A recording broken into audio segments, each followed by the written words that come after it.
Good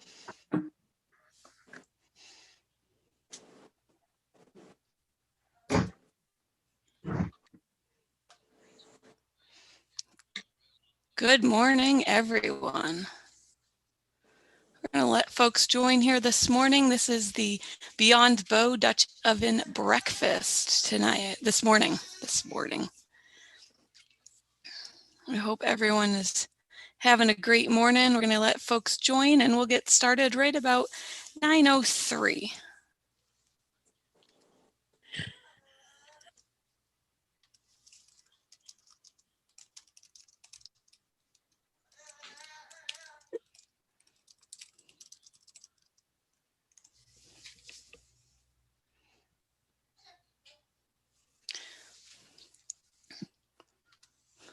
Good morning, everyone. Hope everyone's having a wonderful, snowy, cold morning, and we are looking forward to having a great Beyond Bow breakfast this morning. We're going to be cooking in Dutch ovens.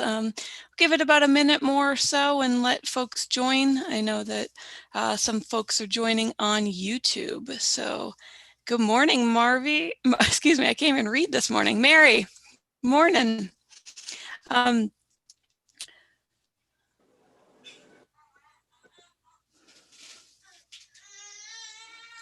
Give it about a minute more and we will get rolling.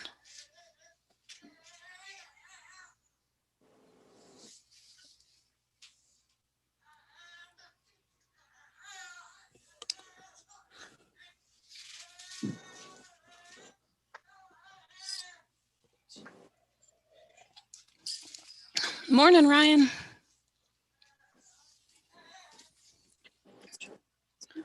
All right, we're just going to double check here that we're all good, rolling good on YouTube. Awesome. All right. Well, good morning, everyone. Welcome to the Iowa DNR's Beyond Bow Dutch Oven Cooking webinar. We are so excited to have you on with us this morning. So today we will be cooking breakfast over the fire in the winter in Iowa, snow and all. Thank you to those that are willing to brave the possibly negative 15-degree temps out there. We hope you have your coals running and all ready to go. So just a couple things about this program. Bow, or Becoming an Outdoors Woman, is traditionally a 3-day weekend event held in the spring here in Iowa. We focus on skills to learn to get you outdoors. So these are maybe refresher courses, or they might be brand new classes that you're taking. So our registration is actually going live on Monday. We're so excited. Bow will be held April 30th through May 2nd. Down at Wesley Woods in Indianola. So we're so excited to have that. This particular webinar we're hosting today is the third of our breakfast series. So we focused on just eating over a fire, and then we did pie irons last time, and now we're going to focus on Dutch ovens. I am so excited and happy to be joined by 4 or 5 of my favorite people. I can't even count anymore. It's just too excited. So we have Nicole on the back end. She's going to be doing tech over on YouTube. So those of you that are joining us on YouTube, feel free to either email her at nicole.coney, nicole.coney@dnr.iowa.gov, or type into the chat and she'll be happy to get your answers pushed to our panelists and answered live. For those of you that have been on Zoom before or been on one of our webinars, down at the bottom of your screen, you'll see a Q&A and a chat. Please dump any of your questions in there and we'd be happy to get them answered on screen. We may skip them for a little bit and come back to them, just depending on what Christina, Chanel, and Lydia are doing on camera. So I am going to turn it over and to introduce 3 of my most favoriteest people in the whole wide world that are braving the elements just to bring some beautiful and delicious breakfast to us all. Again, Nicole and I are always jealous that we get to virtually watch it and we can't actually eat it. But without further ado, I'm going to turn it over to Chanel, Lydia, and Christina. I'm going to let them introduce themselves and then we're going to get going. Again, if you have any questions, drop them in the chat, drop them in the Q&A, and we will get them answered. So without further ado. Hey guys! I'm Shauna Richter. I'm sure we have some people who have been with us along this whole journey. But for those of you who are just joining us today, we are so excited to have you along. I got into this many moons ago. I self-proclaimed naturalist. I just think all of my naturalist friends are so cool. So I have joined forces with Christina, and her and I have been doing a lot of stuff together for quite some time now. This is my daughter, Lydia. I just usually go along for the ride. And the food. Yeah, and the food, for sure. I'm Christina Roloffs, and I am a real naturalist. Yes. Chanel's just the wannabe. And I work for the Shelby County Conservation Board as well as the Iowa DNR based out of Prairie Rose. I have been Dutch oven cooking for probably 15 to 17 years. Yeah, I'm older than she is, so I've been doing it a lot longer than that. Yep. So I met Chanel and Lydia at Outdoor Journey for Girls, and when I was a camper. So yes, that was a long time ago. So, yeah, Lydia's the youngin. Yeah. So so we're gonna we started doing these outdoor virtual series, and they've just gone over fantastic. And the more participation we get from you guys, the better we like it. Yeah.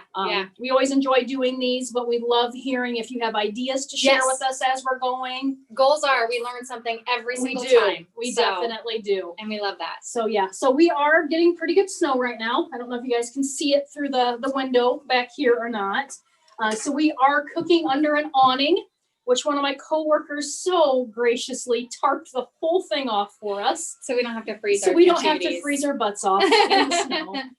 But we're going to make 5 different things. We're going to start with the things that are going to take a little bit longer. And then as we get these things going, we'll give you more info on Dutch oven cooking, because of course things are going to need time to cook. Yes. So then we can talk while we are doing some cooking. So yes. I think we're going to start with probably the egg bake, okay, and then do the French toast. I already pre-cooked the bacon and sausage that need to go into the egg bake. And I usually line my Dutch ovens unless I'm making something that is completely meat. So that way it's just easier to clean up. I use foil. Chanel sometimes uses parchment paper, and Chanel will show you how to use the parchment paper after a while, but I'll show you how I put 2 pieces of foil together. So basically I lay them side by side, and then hopefully, I don't know how well you guys will be able to see this. And I just take the edges where they're kind of seamed up, and then I roll it together, flatten it out, and then I roll it again and flatten it out. So you got this little seam in the middle. And I'm going to go ahead and put this in one of the Dutch ovens. Oh, actually, this is very round. Yeah. I'm going to use that one for French toast. But yeah, my other ones, and then I still usually spray it with just some cooking spray of some sort, usually some Pam. But we're gonna go ahead and get the egg recipe ready to go here. So I've already got the bread all buttered and cut up, and got all my ingredients here.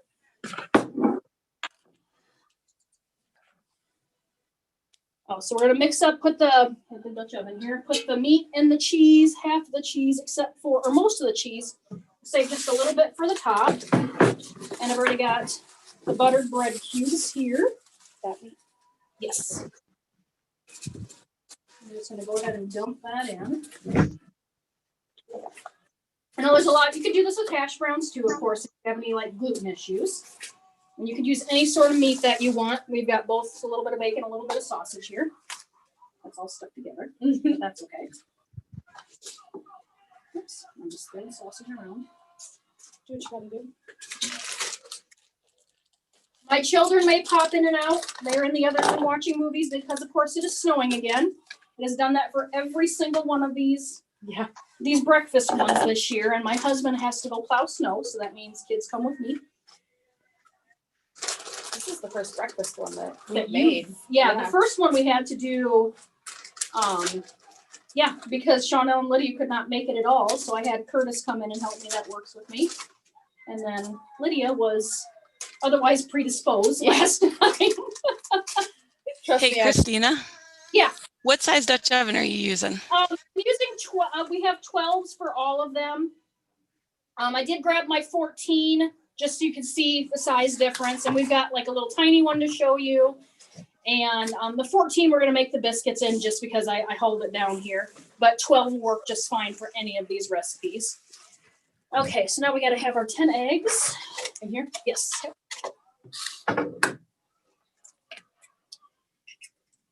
2 1/4 cups of milk.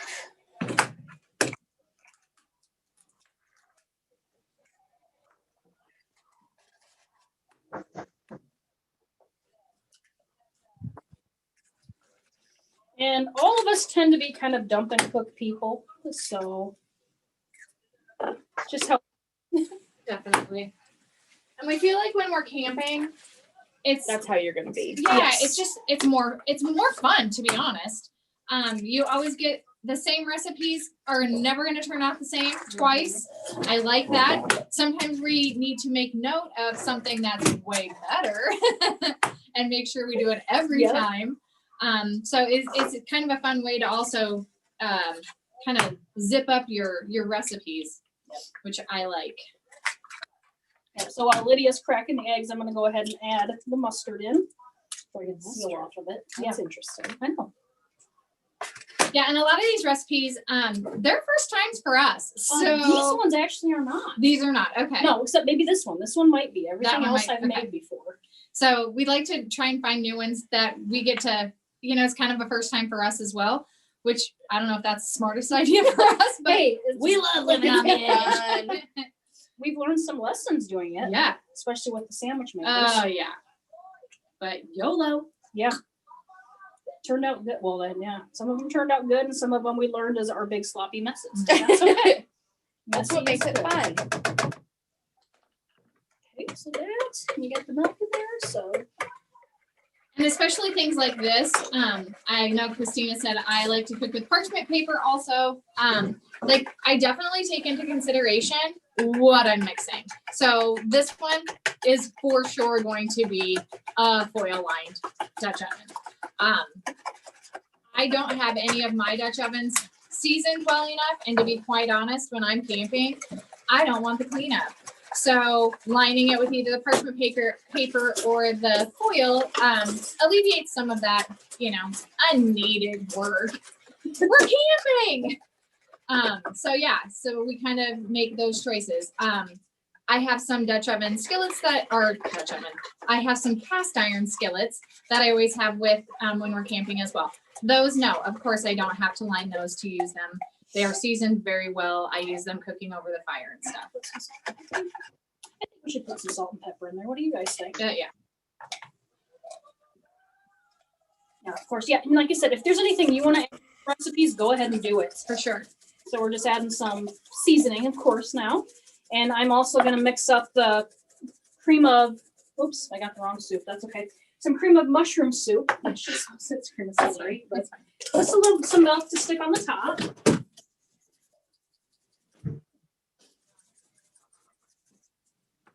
And season to your liking. Yeah. If You you wanna feel like add- there's different other than salt and pepper that you would like to add to it, have at it. Calls for dash of hot sauce. Please. Please. Hey, Chanel. Yes. Got a couple questions for you. Do you have recommendations, or how do you season a Dutch oven? Is it similar to how you do a cast iron skillet? It is exactly. My favorite way to do, and I got a book that just kind of gave me the basics of that.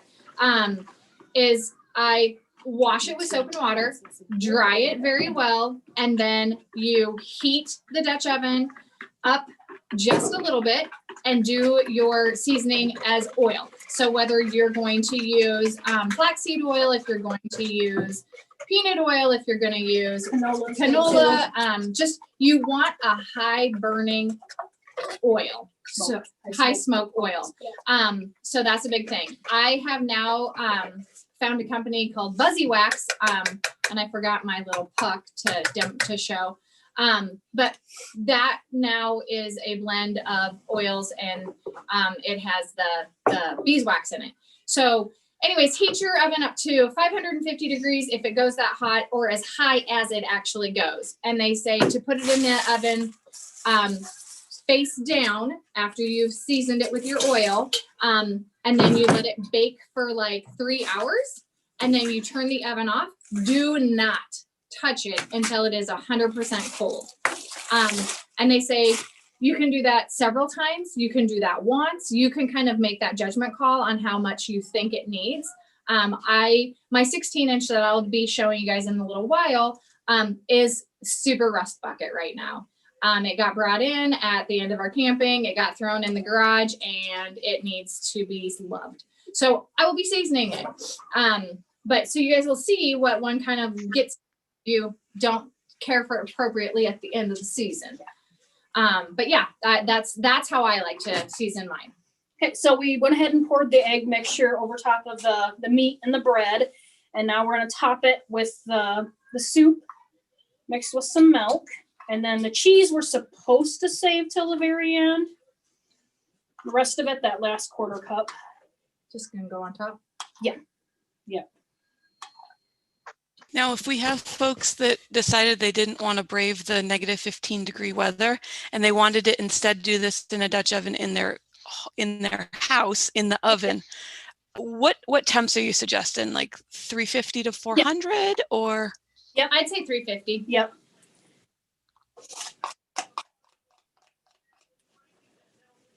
Should we get we're gonna wait, I think, to bring this outside. We'll get the French toast ready to go and then bring those two out then we'll together. take those two.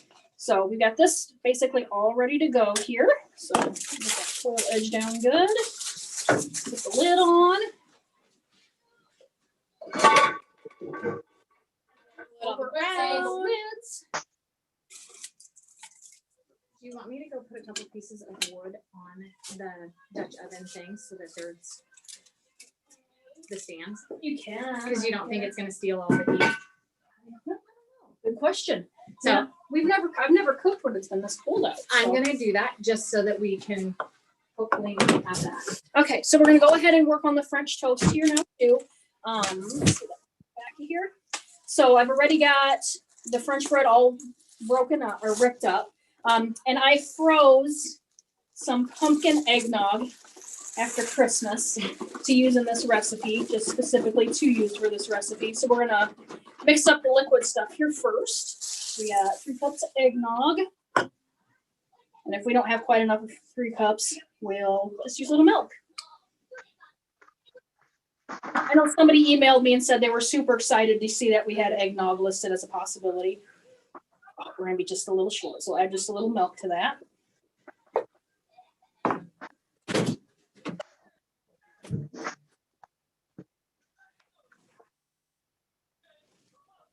Shawnell's kind of preheating our table out there.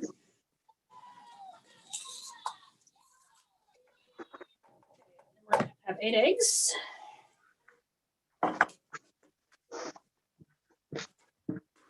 Okay.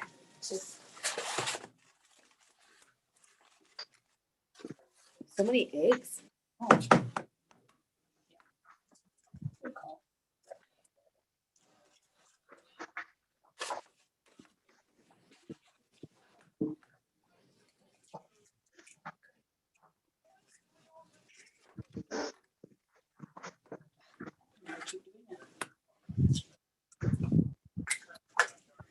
Just throw the shell in there, a little extra calcium.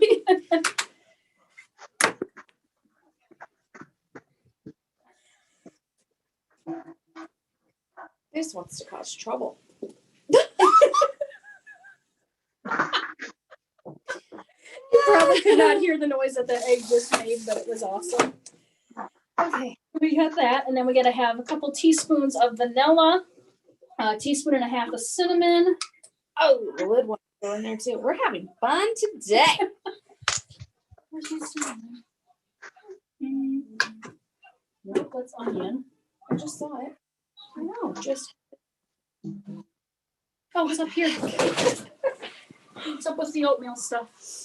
Need it for 2 recipes. But once again, not much on measuring, so.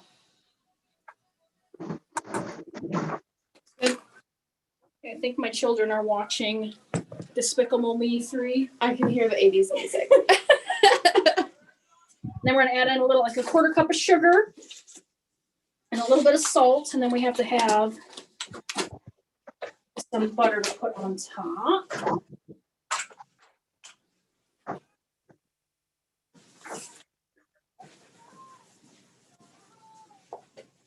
Do we need the whisk again? Yes, we will. Yep. Bit of sugar.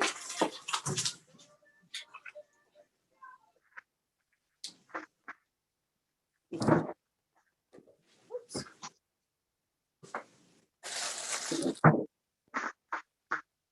Oh, pulled a little thing on the spout. There we go. Okay, so just need to, yep, so it should be everything. So we add the bread or the Dutch oven. We're gonna put the bread into the Dutch oven.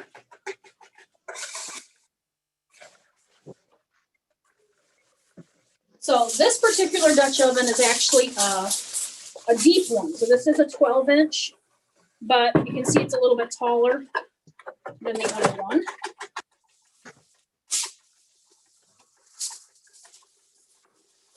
I love that we're just gonna dump this in because the egg part is my favorite.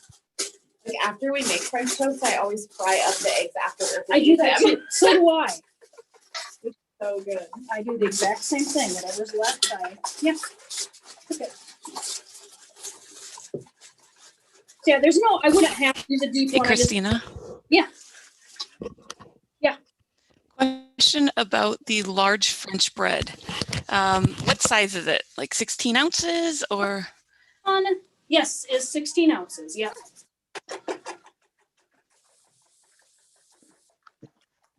We're gonna go ahead and dump the bread in there. That I've already ripped up the chunks. And Lydia's gonna go ahead and pour the egg mixture over the top, and then we have to just put the chunk up a quarter stick of butter and just dab that on the top.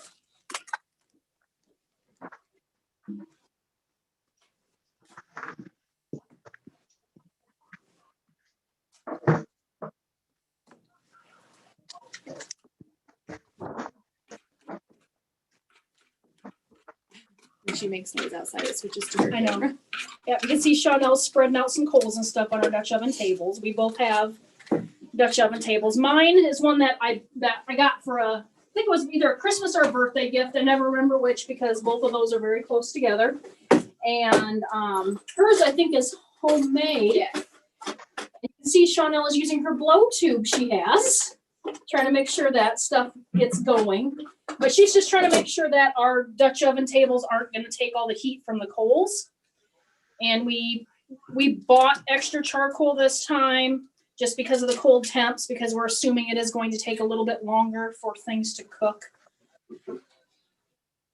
But we'll probably put extra coals on top too, and on the bottom, just to make sure everything does get done.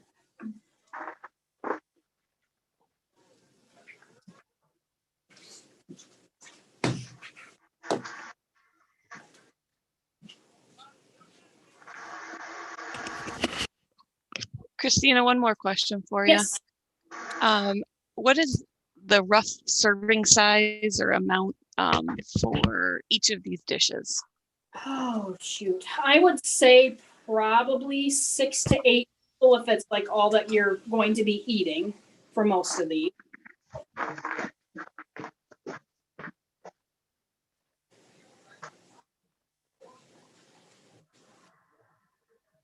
Okay, so we got that all done. So we're going to take these two outside and get them started on the coals.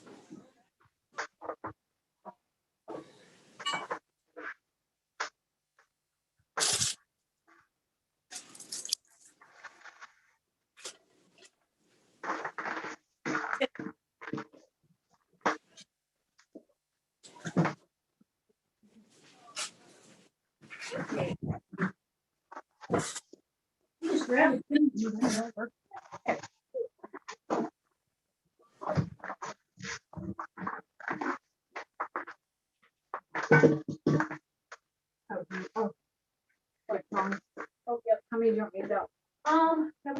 extra than normal. Normally,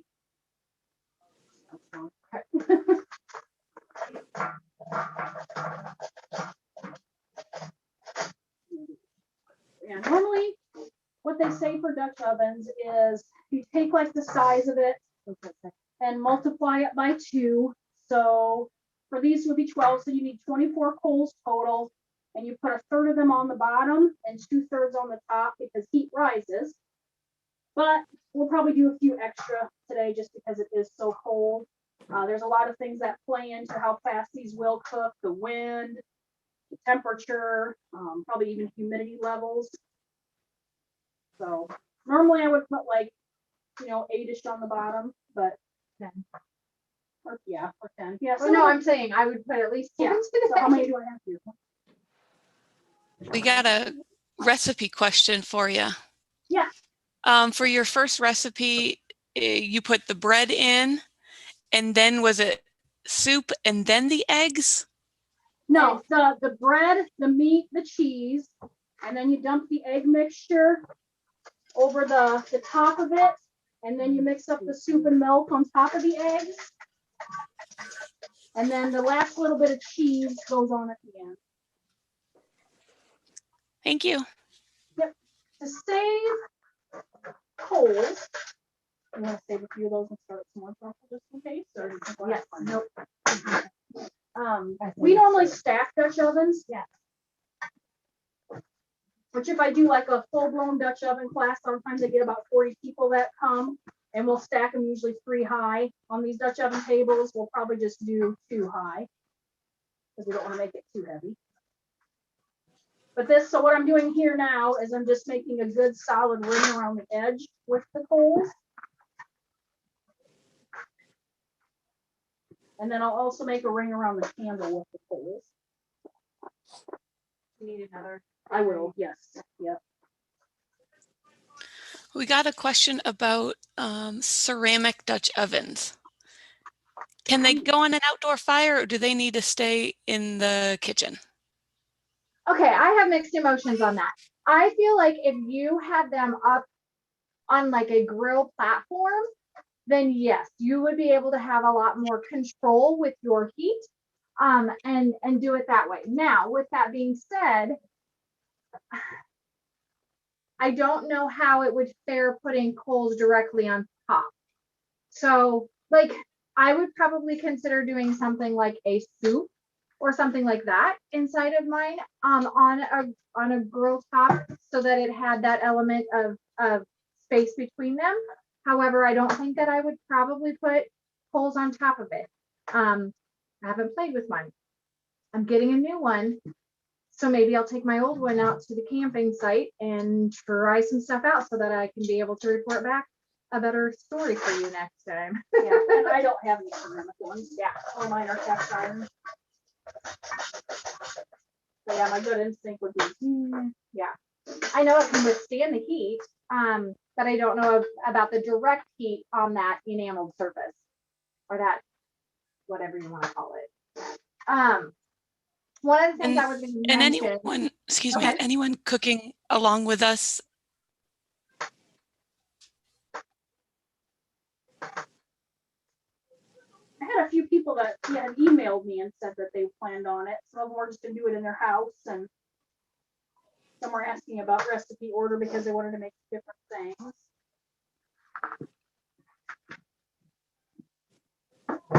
So yeah, we're going to go ahead and add, we're keeping a few of our charcoal, few pieces of charcoal in our chimneys. And we're gonna start up some more coals just to make sure we have plenty. Another trick that my dad does a lot is if his coals are starting to burn out, he'll just take a coal and set it on top of the burning coals to just keep lighting coals that way.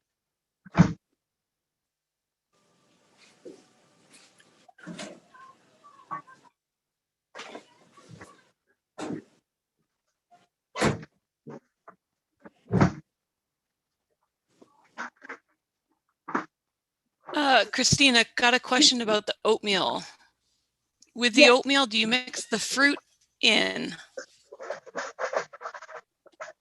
Yeah, all of that will get mixed together, yes.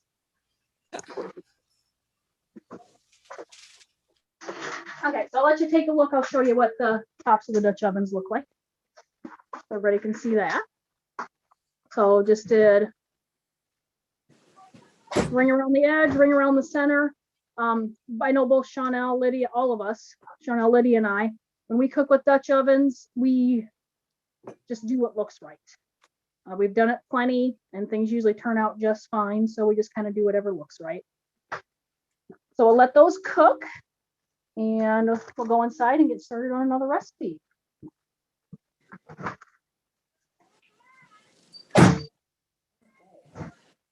Yeah, we'll do the oatmeal next.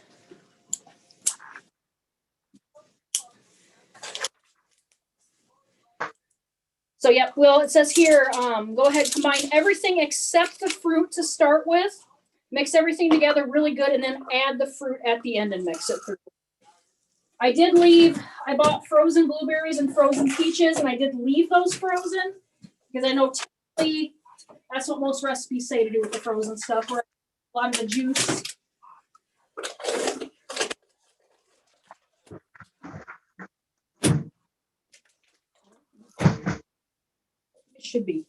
It should be, according to the serving size.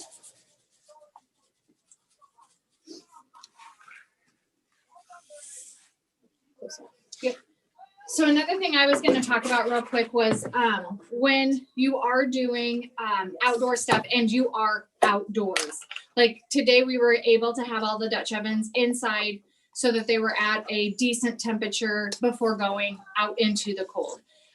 But sometimes you don't going to have that because we love camping in the spring and in the fall when hot food is like really good. So for us, we will preheat our Dutch ovens. So we actually will sacrifice a chimney full of charcoal and just warm our Dutch ovens prior to putting the food in to cook them. That was not necessary today, but if it is something that you're doing outside, that is something I would strongly suggest. Hence why I went ahead and put a few coals on our cooking tables so that we would have just a little bit of that sucked out, the coldness sucked out of those before we went and dumped a whole bunch of charcoal on it. Yes. Just You're thinking. I am. So like typically what I do to melt butter is I've got a little cast iron butter melter, and our chimneys are sitting out in the snow. So we want a little snow mixed in with our butter, or should I just melt it in the microwave? Let's melt it over the fire. Okay. Go big or go home. I know in the middle of every snowflake there's dust or bacteria, but we're gonna Living on the Science. Just, we all eat snow. Come on. I know.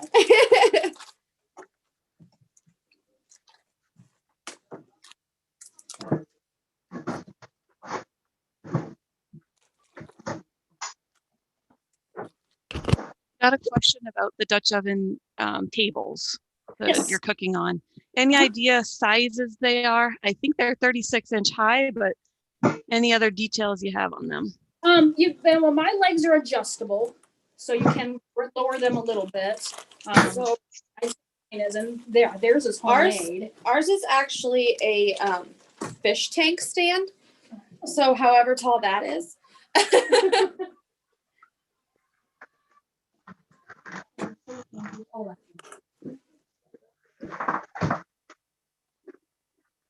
But they're deep enough to keep about 2 Dutch ovens or just 1 Dutch oven?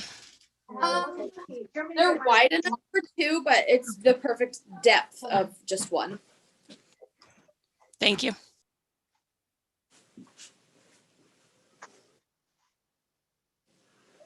So they left me hanging. I'm just winging it on these recipes. Go for it. We trust you.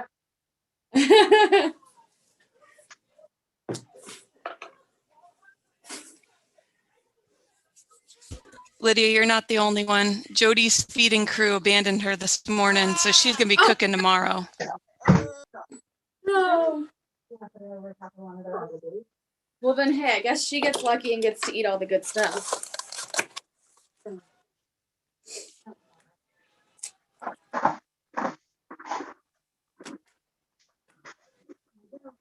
These eggs. Every single one of them is cracked super funny.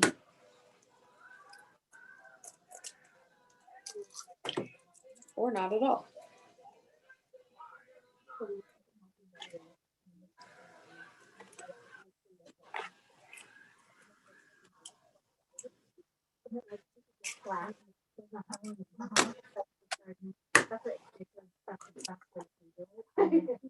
And that's just it. It's so good, yeah. I know. Mhm. I was just telling Chanel that I accidentally re-seasoned my little butter melter. I had a group of mattress that we all got together and did some Dutch oven cooking. And we went to, just burn the excess butter out at the end, which, if you stick it on the fire, it just re-seasons it. And I stuck it in a charcoal chimney. And when we did that, the charcoal level was really low. So the little pot was tipped and the butter caught on fire. And my little butter melter looked like it was like silver when it was done doing that.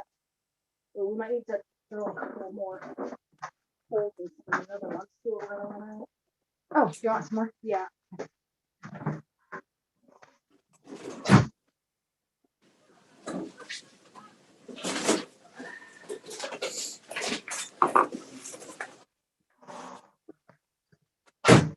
Excuse me, I'm sorry.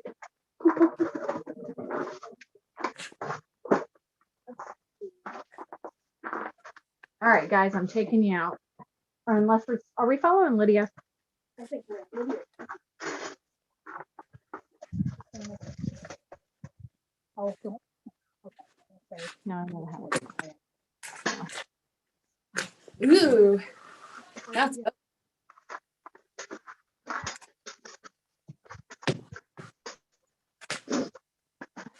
All right, going back.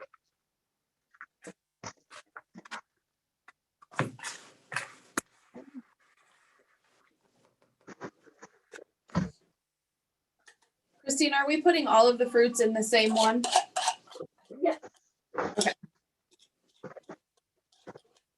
And the butter's about halfway there. Y'all know I'm the best cook in the world, so it's going well so far.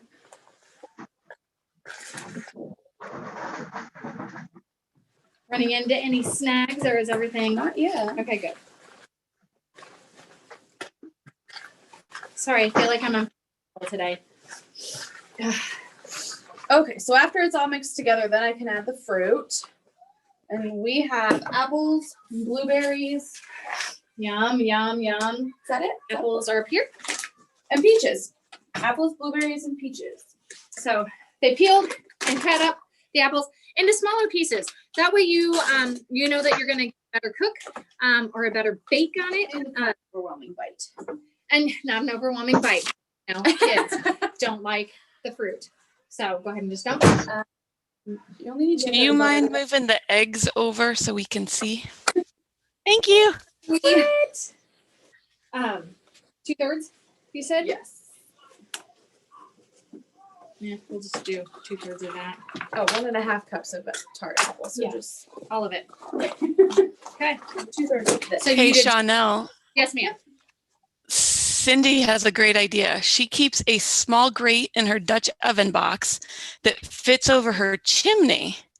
So she can have a coffee pot going, or she can melt her butter on top of her chimney. So Yes.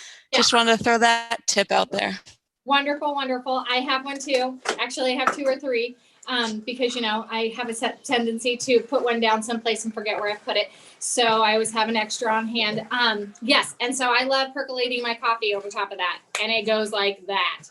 I also have one of those little, it's not a jet fuel. Is that what they're called? The jet boil. No, it's not a jet boil. The fancy ones, it's the cheapo, but it does its job. And so then I have a little gas tank and I just screw it on top of that. That works pretty slick too. And it heats up instantly. So that's kind of a nice little extra if you are one of those people who wants instant stuff and you don't have all the other stuff to sit around with. Because the little jet boil thing, it actually spreads out. So it's like a little tea And so it's a circle, so anything can sit on top of it, directly on top of the flame. And then you can just turn the flame up and down from there. So that's kind of a cool little thing to do too. But I love my little percolator over the chimney while they're doing their job, getting my coffee going. You good? I'm waiting for the butter. Okay. Oh, okay. I'm gonna go check. Got the butter? Butter on its way. Yum. Make a little hole so it doesn't. Or yeah, maybe just Well- so I don't want to melt the bowl. These are cheap dollar store bowls, so I don't trust them. Yay! So now, what Christina will do with that is basically wipe it out and call it good. You obviously want to make sure that you wipe it out well because butter can go bad. But if it's wiped out well enough and it cools, it will kind of, those pores are still open in that little cast iron dish. And so then it will kind of take on that and just add that extra seasoning to it. Okay. So You now- ready? That looks like it's already sprayed, so I don't have to do that, but I would definitely spray this one for sure. If you don't do other ones. Oh, will you scrape?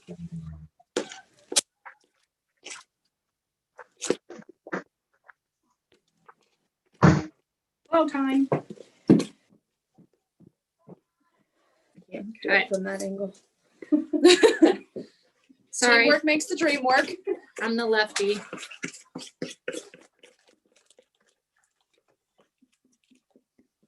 All right, I'm gonna spread that out so it kind of all bakes evenly.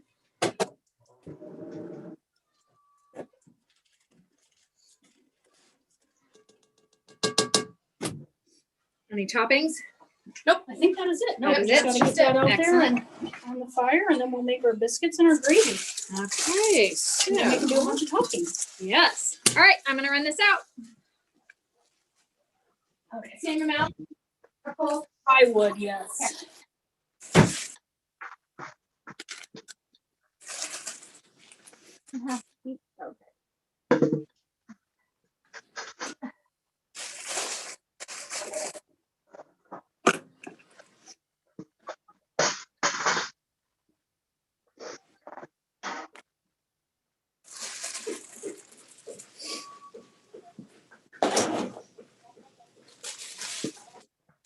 The iPad got tipped. What? The iPad got tipped. Oh.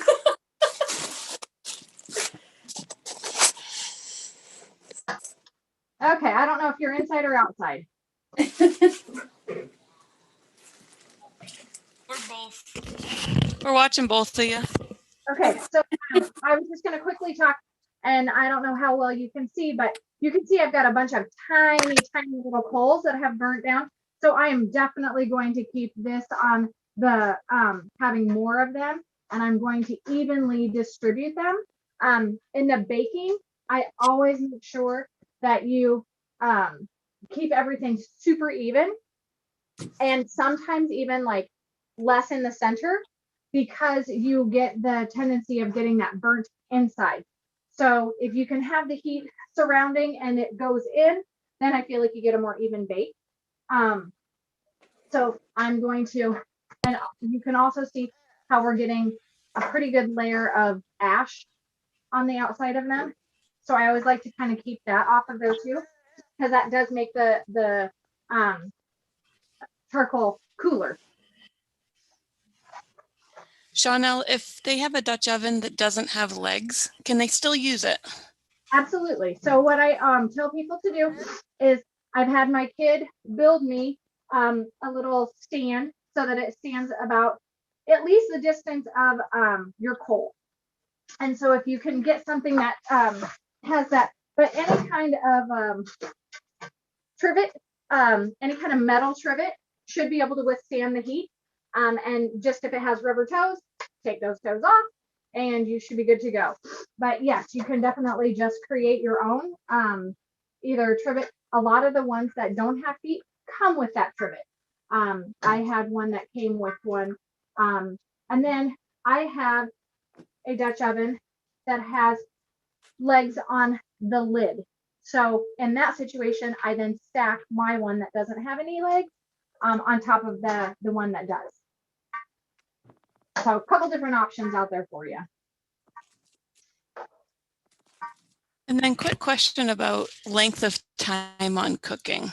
We've got a Please. couple different dishes going. Yep. And do you have a rough estimate as to how long these usually take? So rough estimate is, in normal weather, I'm gonna tell you probably 35 minutes. In this weather, probably about 45. So I'm a turner, so every 15 minutes I like to rotate so that I get a more even bake in case I have some coals that are warmer on one side as opposed to the other. But I never, Christina's just a set it and forget it. And so I am going to go ahead and turn my, I'm gonna set this one down first. So I start by rotating the whole thing. And then I take and rotate my lid. this is the biscuit. So if people are cooking along with us and they're using their indoor ovens, Yeah. we're going to abide by that normal temperature timing and should take about 35 minutes is what we're getting. And I would just give them a quick peek at like that 30-minute mark and just see how it is. Also, another good tester, and I know Christina's a good one with this. If you smell it, check it. Makes sense. All right, I'm gonna go grab more coals. If we're working on the biscuits in here, getting those started for our biscuits and gravy.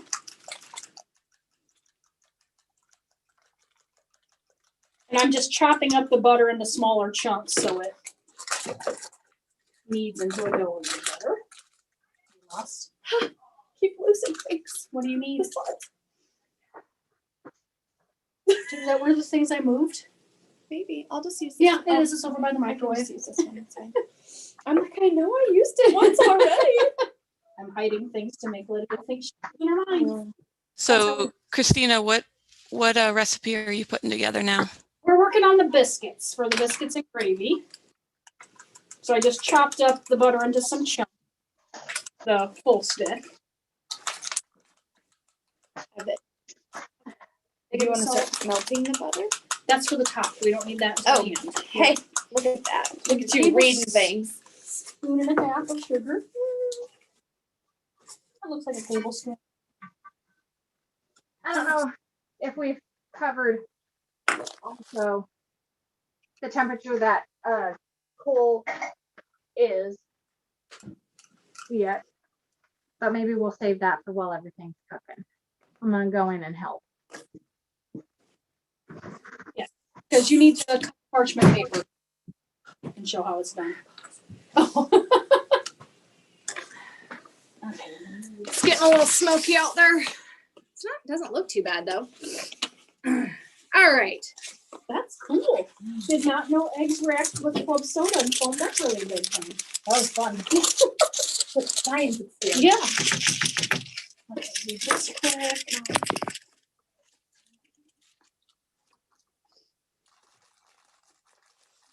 Are you ready for me to do my demo? unfolding, or Yeah, do you because wanna we're just, finish yeah, this? go ahead. So they're just gonna mix up their biscuit as per recipe, so you can kind of maybe watch So in the with this background one, if you need everything to. just goes together. Everything just gets dumped and poured. Need a knife. Okay, so parchment paper. I have the 18-inch. Because parchment paper comes in several different sizes. This is hard. I personally like the 18-inch because I know it's going to come up high enough on the sides of my Dutch oven to keep everything covered. So I try and do a square-ish piece, but because it's not a square, I can't. So you can buy these, but it's silly to pay the money for them. So what you do is you fold your piece in half.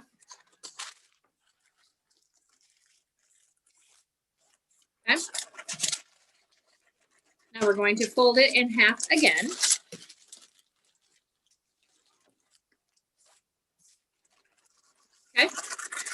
here's where it gets tricky. So this is my corner that has been folded twice right here. So I'm gonna take that corner and I'm going to fold over again. Does that make sense to everybody?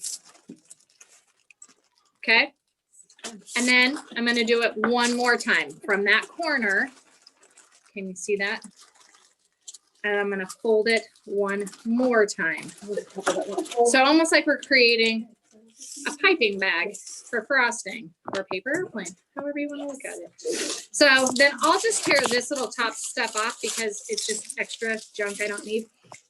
And then I will put it in, which Dutch oven are we using, the 14? The 14 from this.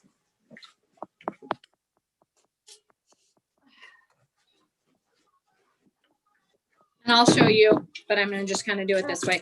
So then what I like to do is I like to find kind of the center point in my Dutch oven. And then I lay that out in there. And I will show you what I'm talking about. So center-ish, lay it out, and then I put that crease because that's kind of where I want everything to come to.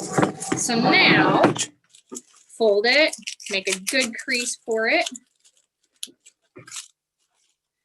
I'm gonna unfold. And it looks like this. So you can see all of the little folds in it.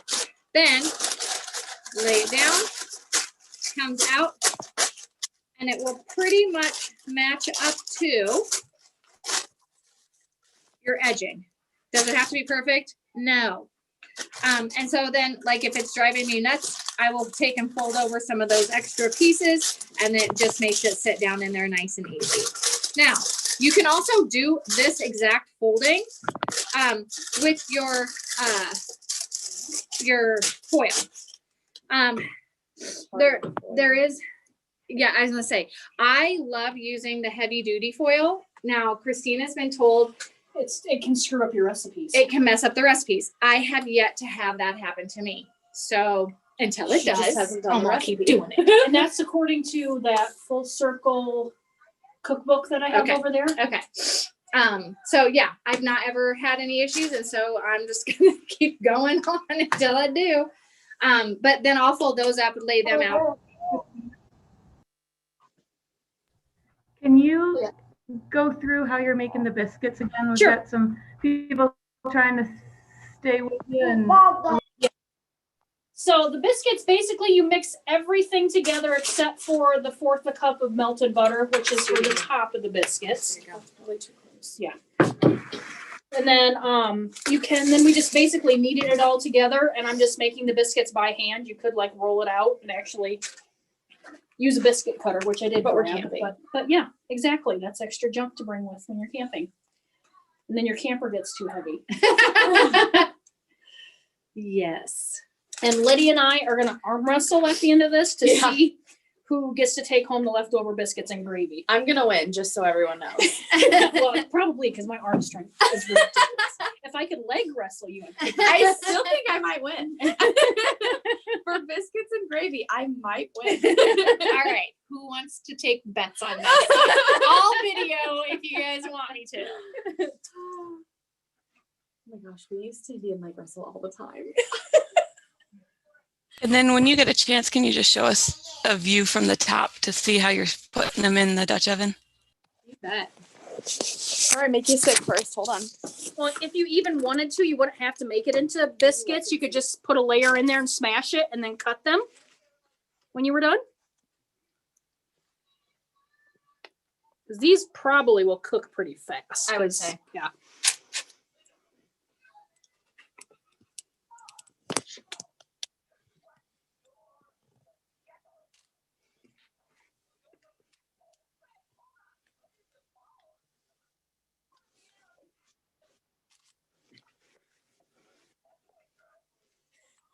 I can hear his minions now. I can hear Gru talking. Do what you gotta do.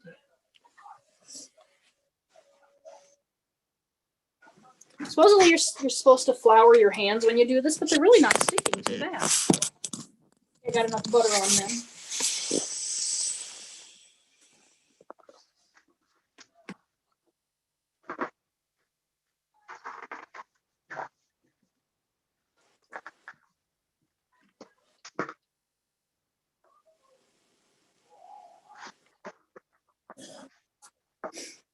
I'm just trying to get these about the same size, so some of them don't cook faster than others.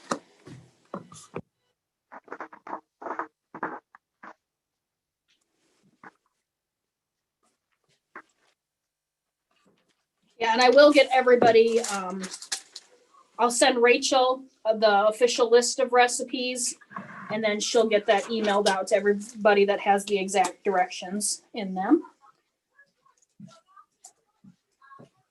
The last one's a little big, but that's okay. Christina, Yeah. for those, we had somebody that lost internet during your French toast bake. Yes. Can you just kind of quickly go over again how you put it all together? You mix all the wet ingredients in the seasoning, and then you dump the bread in the bottom of the Dutch oven. You pour the egg mixture on top, and then you just dot it with the butter. So, okay, so we got those biscuits ready to go. Get the lid on. Or not.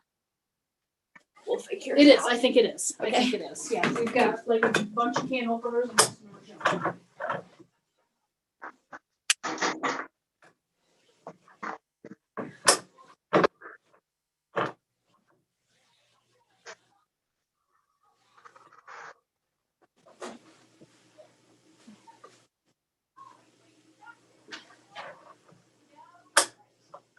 This still might be one of the junk ones. Is it?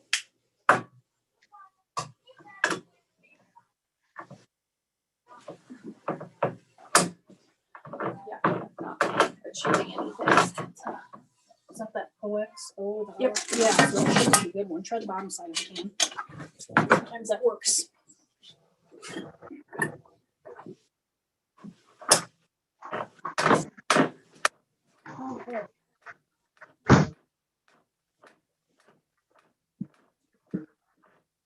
I don't think I'm achieving it.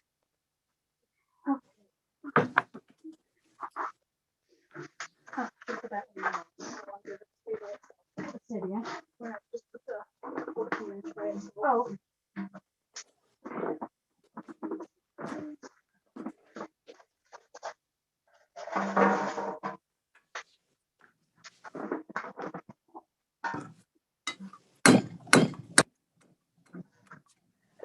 Sophia's trying to open up the The chicken Gotcha. stock for the gravy.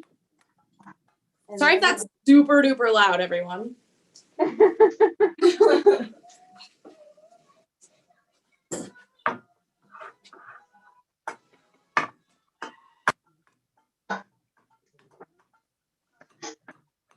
I also just kind of blew some of the extra ash off of these so that they keep a little bit more of their heat.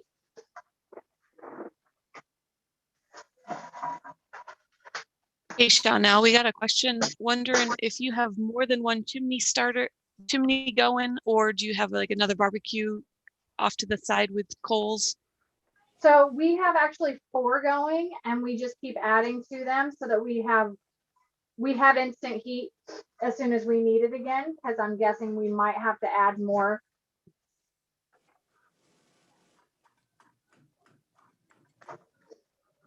Because you can see how quickly those are going down.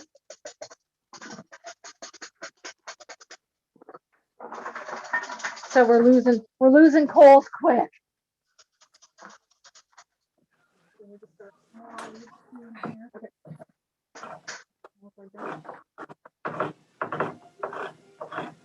Is it working now, Lid? Yeah, I got it on this one. Okay, good. Only had to stab one of them. Sorry, guys.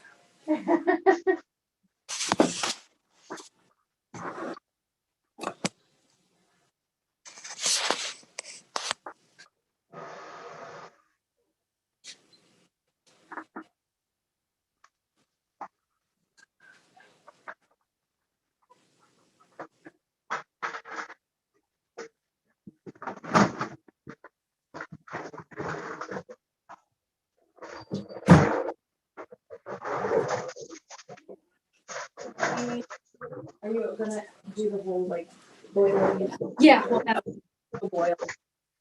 Yep, so for the gravy, we gotta bring the chicken stock up to boil with the seasoning in with it. I already, like I said, I sent out that email and said that way I went ahead and cooked the bacon and sausage just to try to speed things up a little bit since it is going to be kind of cold out.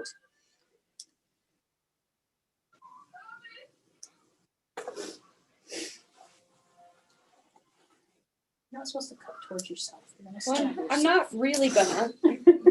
okay. As soon as you said that. Fine, I've got 7 layers on. We're good. I'm gonna sneak a peek in 30 minutes. Okay. Oh, I have all 3 lid lifters out there if you want to show the different lid lifters, Shauna.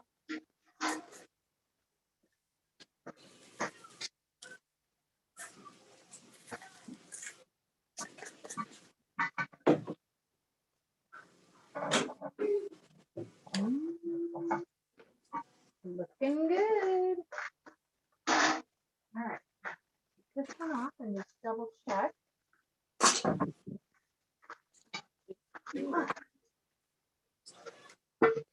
Hey, Chanel, show them the lid lifters. Okay, so this is just a simple little fella. Good for just checking things, taking a pot down, because you saw how easy it was for me to just hook and lift. Some of the others, like when I'm going to remove a lid and I don't want ashes everywhere, this is the best I have found. So it can lift the lid. Ooh, you got steam. We've got some nice steam. We've got some brown edges. That is looking pretty darn good. I think it could be done. Should I bring out?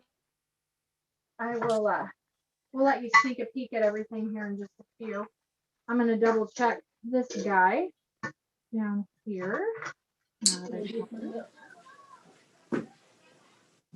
No, that's not smoke because it's burnt. Oh, that looks pretty darn tasty though.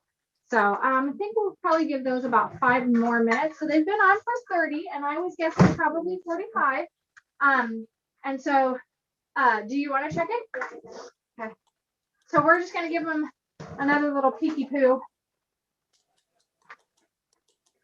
Yeah, you don't want to check them too often because then of course you lose all that heat. That's the French toast one. Okay. And so do you want to look at that one? Is it more important than this? Everything's eggs, so okay. Ooh. There's so much steam I can't tell.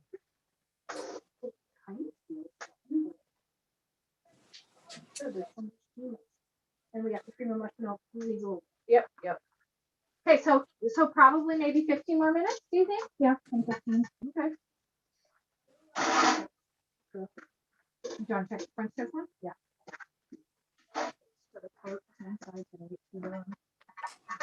Well, I'll rotate it.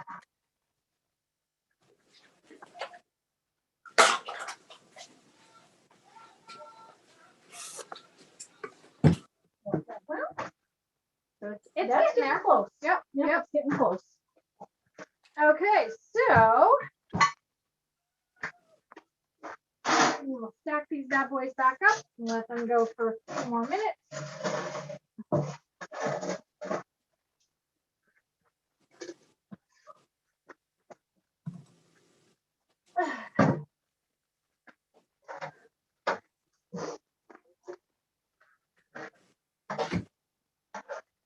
I know, lots of that.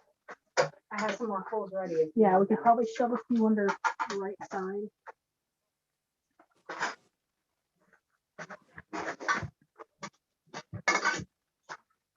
I'll just leave this knife up here. And then you can check the. Thanks, I appreciate that. Okay.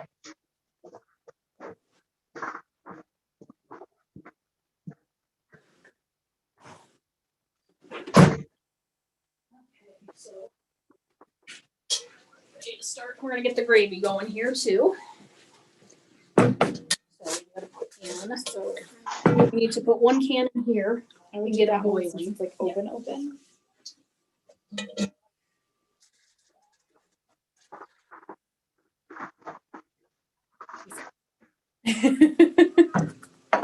The club soda.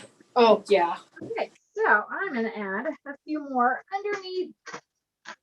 And maybe a couple more. Okay, so we Just need to bring get that to boil. and then I'll get a half a cup of flour ready for you.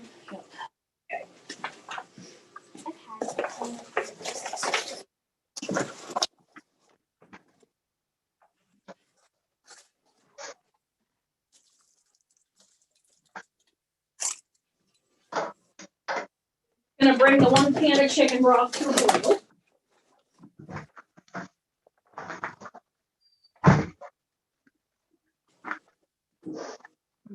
Yeah.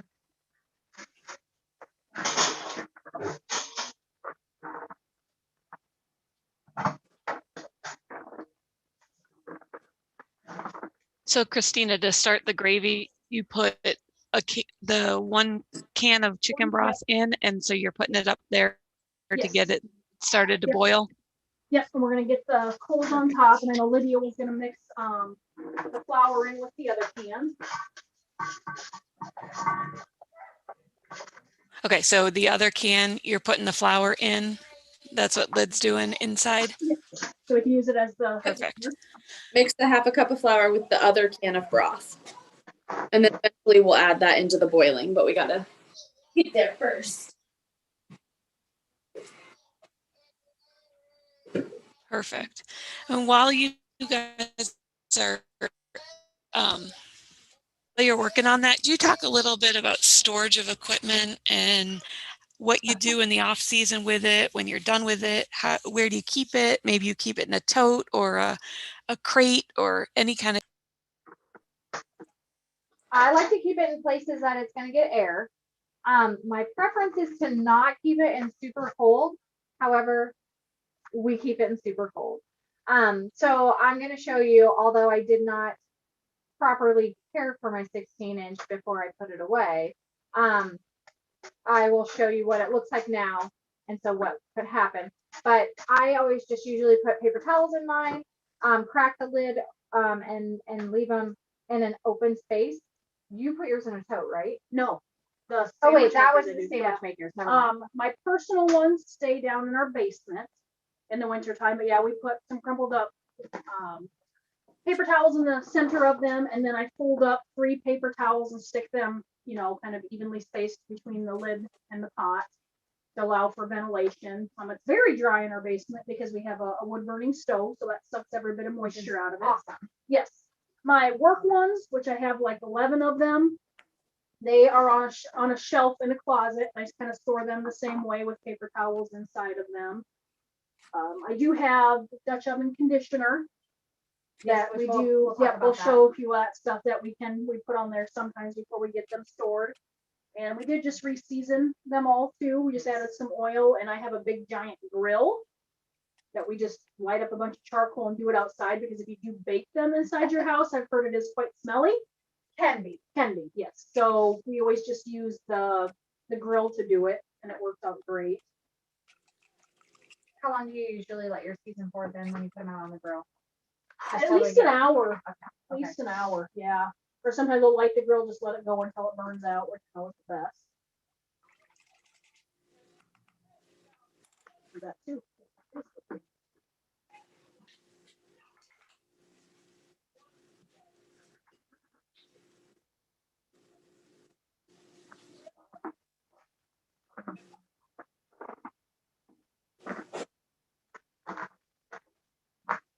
This is for work. Yep, it is.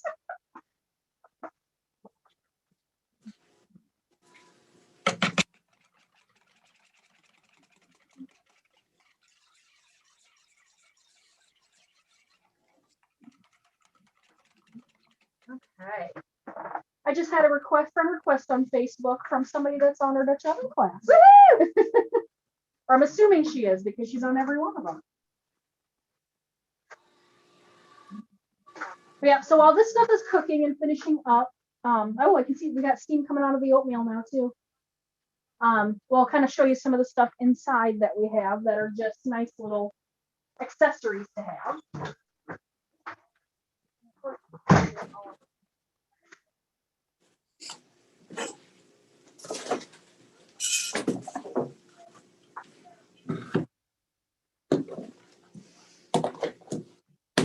You might just pop that in the microwave before we stick it in there, so we don't make everything really cold. So these are like lid wraps. They fold up flat, and this is something great you can use too if you have a Dutch oven that does not have legs, because you can set your Dutch oven on top of it and then still put your coals on the bottom. The reason, well, it's called lid rest too. So when you take your lid off, you know, you're going to have a lot of condensation. So if you set the lid on there, it's going to allow air to flow to it and help keep your pan from rusting and not get it dirty. Yep. So I've got a couple of those.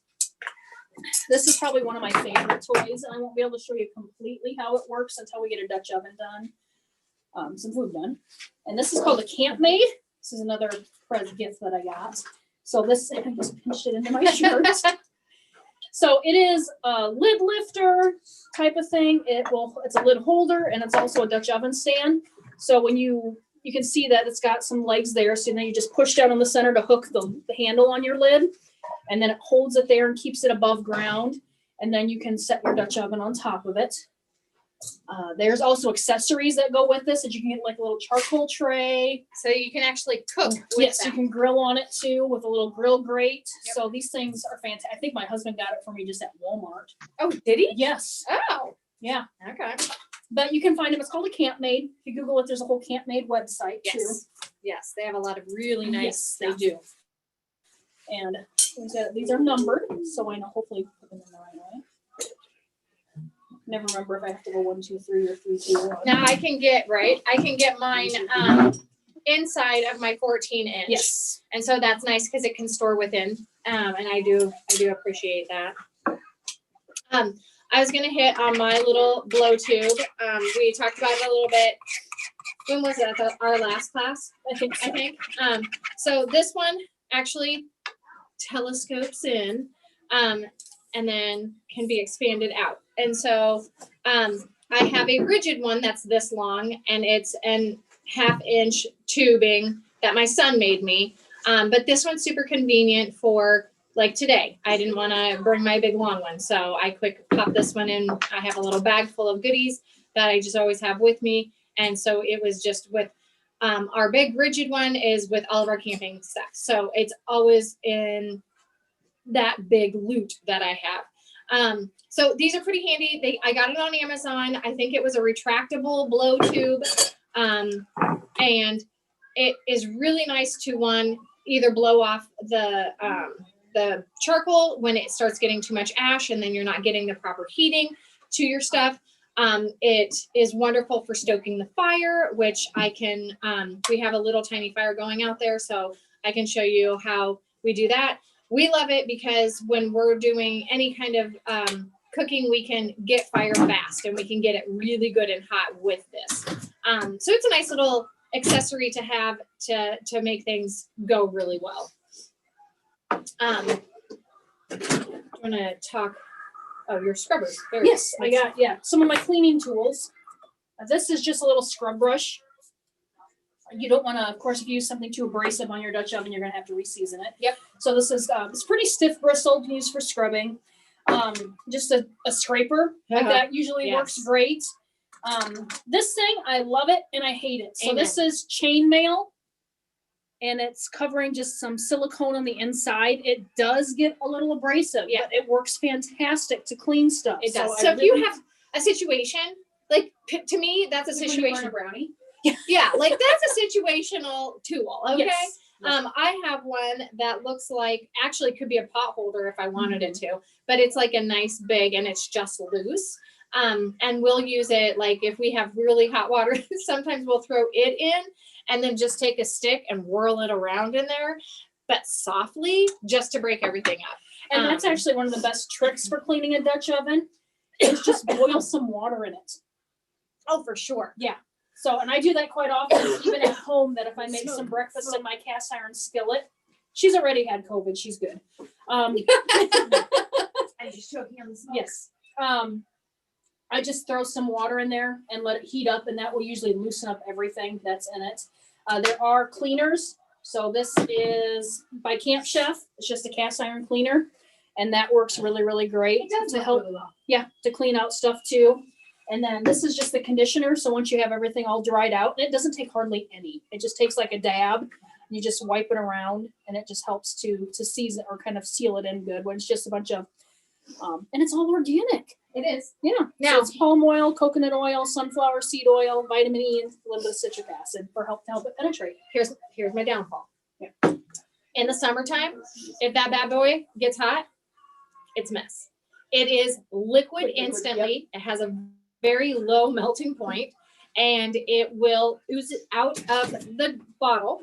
So I always have it in a bag because it has made too many messes. So like I said, they'd pull up Buzzy Wax on my thing, or on yours, and I'm gonna hold my phone up and show you guys my new favorite thing is the Buzzy Wax, and it comes in a puck, and even in the warmest weather. See if I can. Yes, Okay. yes. It comes in either a metal little tin that you can like wipe some out, or it comes in like a hard puck that you can peel the side away and just like buzz it in there. Now, no pun intended. I love it when I'm funny. Okay, anyway. That's the little tin. Love this stuff. It takes next to nothing. So I have one in my refrigerator, in my little butter area that holds that. And whenever I get done cleaning any of my cast iron at home, I put it on the stovetop, dry it real quick, get some heat on it, pop it in the oven. I turn our oven on to 350, let it preheat. Once it's preheated, I turn it off, and it's done. So my cast iron at home is like slick as snot because I do that every single time. That's my habit for the summer. New Year's resolution is I'm going to try and do that same thing with all my Dutch ovens when we're using them this spring and this fall when we're hardcore cooking in them. But Buzzy Wax is my new fave out of all of them, and I've pretty much tried them all. I think that this stuff can, now the cleaner, no problem. The conditioner, I feel like it can kind of get aged. And you know how stuff will start having that kind of foul smell from being old. And that's my only concern with that stuff. That and the melting factor of it making a mess. So that's my new favorite thing. So Chanel, Yes, ma'am. so would you use, so is it an either or with the conditioner or the Buzzy Wax or the oil? Either Yes. or? Either or. Perfect. Yeah, definitely don't need both. And then someone also suggested that you could store your Dutch ovens upside down. And then that would, Absolutely. No, I think that's a fantastic idea. while I have you guys, could you kind of walk through the steps of the gravy again for us? Just Oh, yeah. Right now, like I said, we've already got the bacon and sausage pre-cooked, and then we're working on boiling the So you want one can can of soup. of the broth to boil. Yes. And then I took the other half and mixed the half a cup of flour. And then once that's boiling, you're going to whisk in the flour broth mix. So we're waiting for that to boil currently. Yeah. And then once that's done, then you add the seasoning, the sausage, the gravy, and the bacon, and just stir it all together. Yes. And we probably should check and see how things are coming again and see if that's Okay, guys, if you can come to me, please. Ooh. Can you see it? Delicious. Oh, that looks good. So good. Okay, Alex- I think that one's done. is that the oatmeal? That Yes. is the oatmeal. So I would say it was on for about 25 minutes. Oh, doesn't that look delicious? Yep. Oh yeah, all the liquids. dissolved Now- and- While you guys are checking, do you prefer using charcoal or would you use just kind of the burnt stuff in your fire pit? both. I prefer charcoal just because the briquettes are each technically 15 degrees. 25. So you can actually like go with the recipe, and if it needs to bake for a certain amount of time, you can control that. With the wood coals, they're going to vary a little bit just because of their size. And their burnability. So like if you have something that is a fast burning wood, then you're not gonna get as much, heat and time out of We it. need to get that.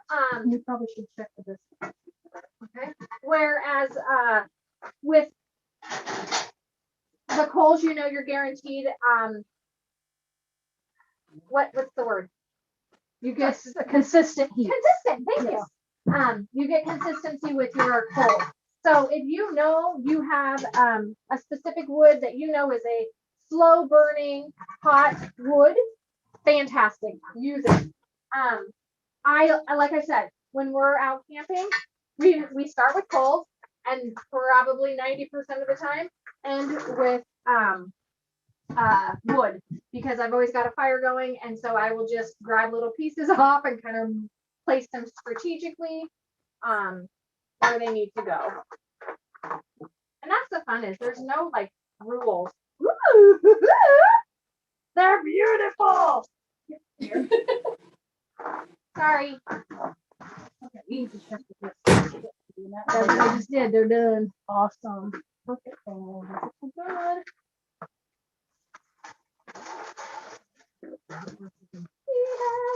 They are perfect. So we're gonna get those off of the heat. Need to get the oatmeal off too. And then we're gonna go ahead and add in the other pan. We went ahead and dumped the seasonings. And with the flour too, with the gravy. That's not hot. It's cold enough. No, to yes, cool it. exactly. The handle stays cool. How about we can probably add the cheese to the egg bake too.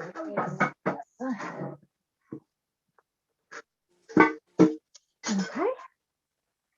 Wow, this is actually pretty slick. This is the egg bake, right? Yeah.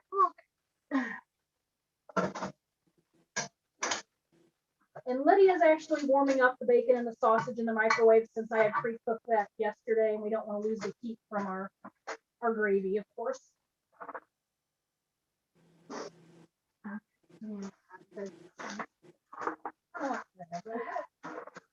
All right, multitasking here, ladies and gents.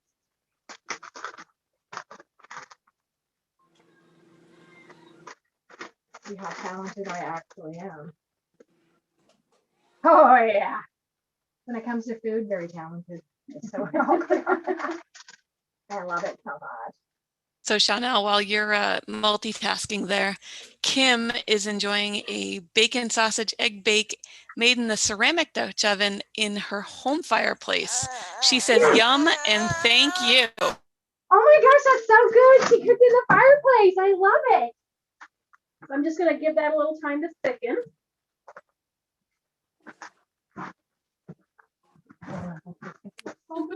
It's definitely hot. Okay, yeah, we still gotta wait for that to come up to a little bit of more warmth. Yes. Okay, I'm mostly just excited to eat, so if we could get to that part. we're close. So a couple cookbooks I just grabbed to show you some of the things. A lot of these I got them from Crawdaddy Outdoors in Waverly, Iowa. These are printed in Waverly, Iowa. Some of them are. The last one I have definitely is not. It's called CQ Products. So this is Campfire Treats. And then this is from Pie Iron Creations. I know. This one is over a fire or on a stick. So it's like two separate parts. One side is over the fire, one part is on a stick. And then Barely Roughing It. And then there is, they're stuck together. So I've got Dutch oven cooking, and then Put a Little Spark in Your Ash. And then this is probably my favorite Dutch oven cookbook. This is called Full Circle Dutch Oven Cookbook, and it is by the Pack Sisters. And this one I think I picked up at Sports Warehouse quite a while ago. And oddly enough, there was a recipe in here that was missing something, and I managed to track down an email address for them and got what it was, like the amount. It was missing the amount of something. They actually replied to me. So this is the book that told me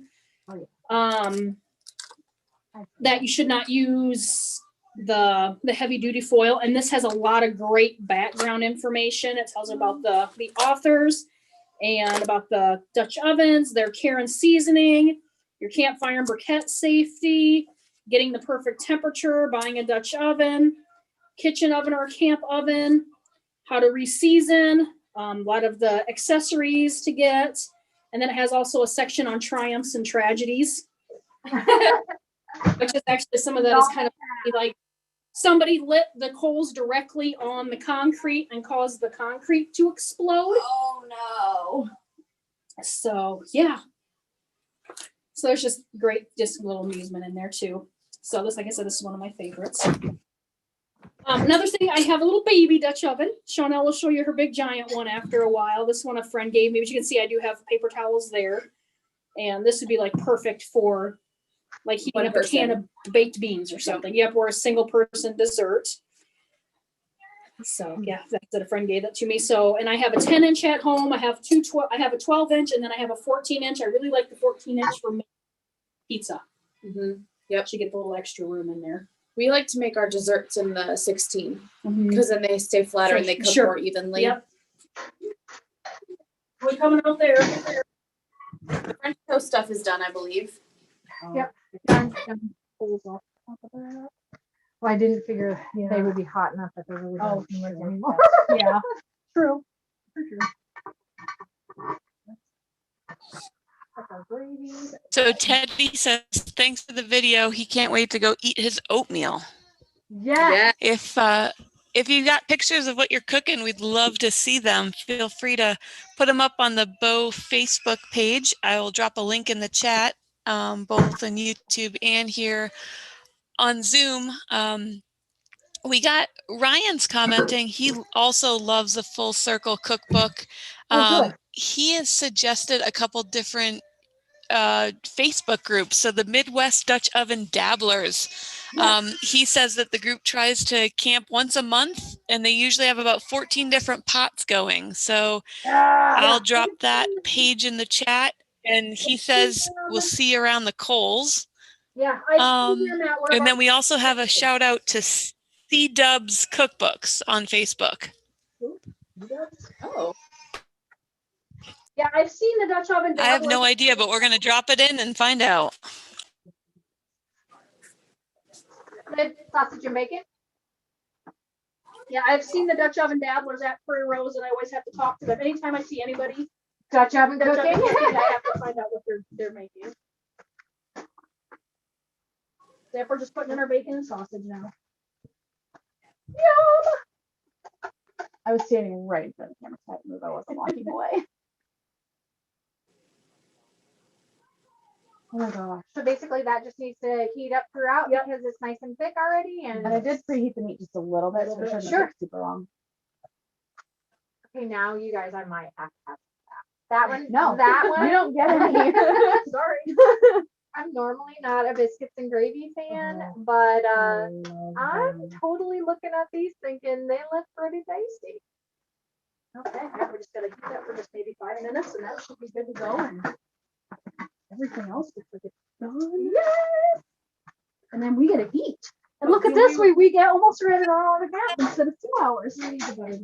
All right, guys. So I am going to kind of take you on a tour of our French toast bake. And this is our egg bake. And now I'm going to walk you over to the biscuits, which I think we might have already seen, and our oatmeal bake.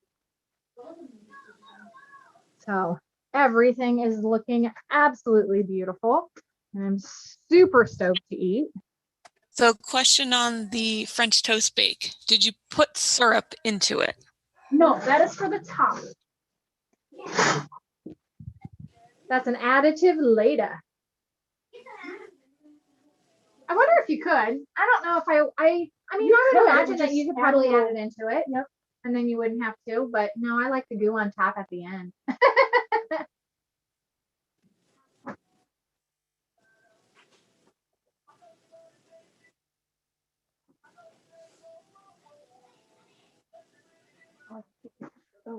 Yeah.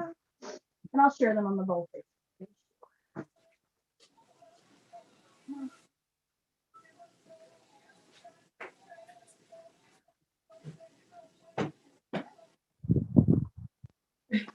They're just taking pictures for their Instagram. I'm going to put it on my work Facebook pages.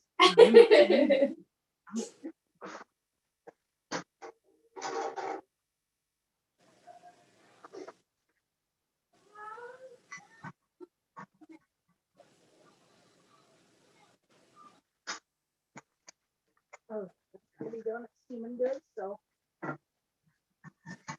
Oh. I know, I didn't know where there's a little bit in the Those are buttermilk over there. Slow, yeah. I might get a few more heftier coals. Hey, Chanel, Megan would like to know if you delivered your food. You know, if the roads weren't possibly not good, yes. But I think we're gonna mow down here, guys.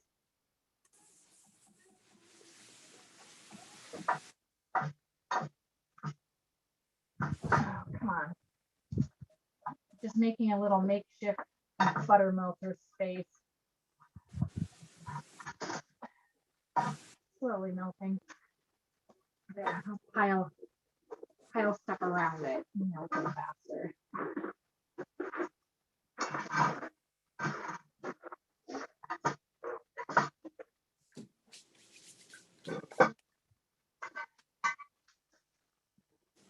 Any better?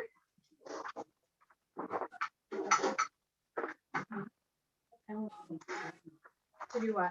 Dump these coals on the methods. Totally talented. Take them over to the gravel and. Whew.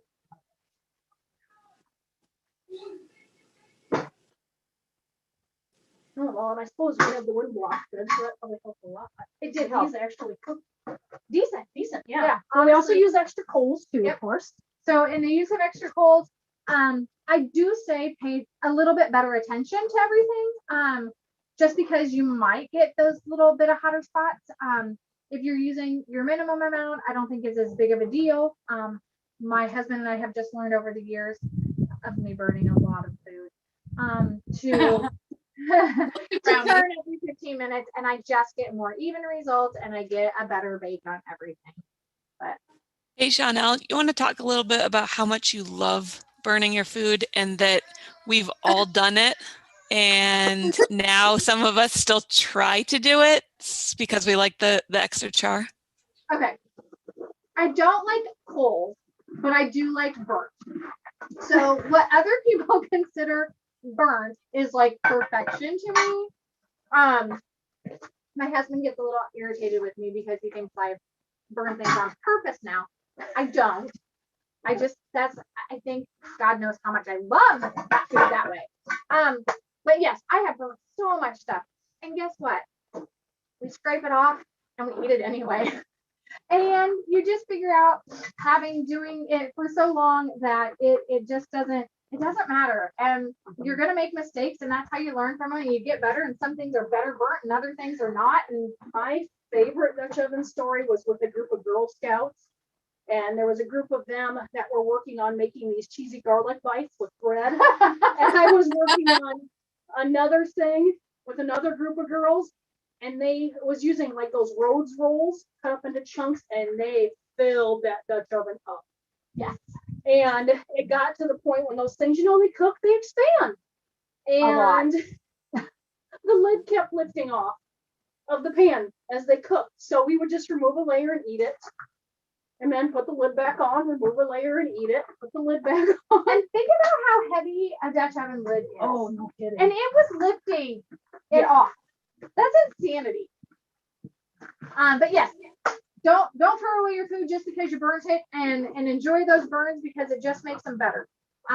Everybody will have a moment where they have something that is gonna cook to perfection, as I like to say, and not be underdone. But scrape it away, eat what you can, and And next time make a note to maybe not do it quite as much. Yes. Okay, our gravy is boiling. So we are good to go. All right. Who else is ready to eat all their foods? We are, and we're going to, and then I'm going to show you guys my 16-inch. And Oh, we still gotta wait for a the butter. butter's almost melted, so I say it's good enough. So What's it go on? Chanel, What about the biscuits? Oh, Yes. Butter yes. your biscuits. Megan said she'll wait until Spring Bow Workshop because Saturday's dinner is going to be cooked by the Dutch Oven crew. So she can't wait. How many people do we have? Registration goes on sale Monday. So we are looking forward to having as many ladies as we can join us April 30th through May 2nd down at Wesley Woods. Excellent day. So everything that we prepare for our cooking class is going to be what we eat.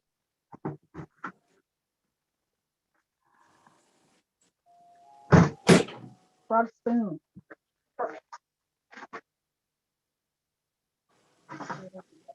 We're going to melt the spoon probably. Actually, I didn't last time, so. And Christina, Chanel, one other thing, when you carry all your Dutch oven equipment, I've seen you unload. Can you talk a little bit about the storage? I mean, you have this awesome crate with handles, and I think a lot of people would love to hear more about how you actually bring it in, because for those of us that car camp or maybe glamp, we probably pack a little too much. So we want to make sure we have room for all our Dutch oven stuff. Right. That window box So was I will light. tell you, like when I did our other Dutch oven class for Bo, like we packed everything in my mini coupe. So we It was laid down the back hilarious, but we seat did it. and we packed our clothes and all my Dutch oven goods in there. So it's a Matt Tetris is our friend, so make sure you know how to play. But I have a nice tote.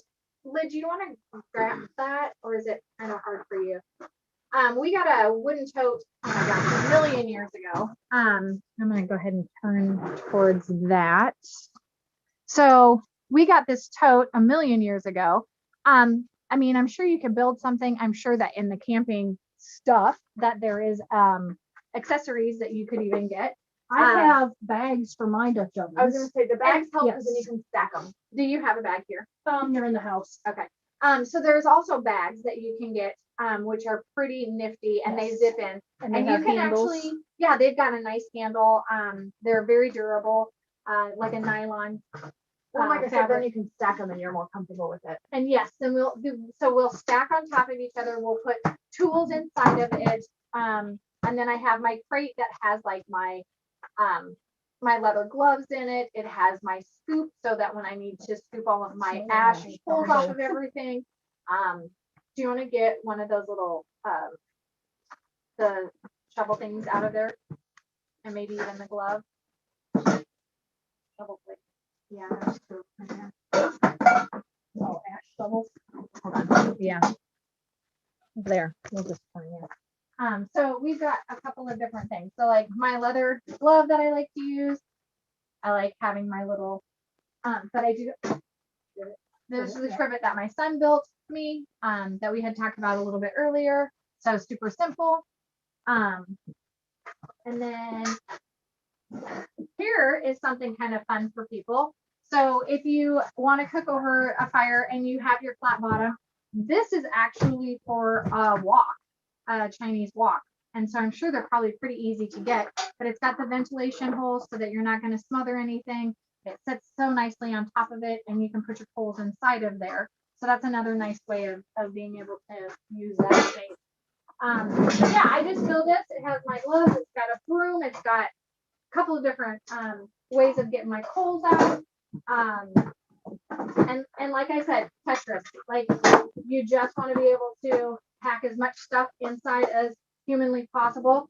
And then they pack on top of one another and a lot of stacking happens. And if there's a will, there's a way.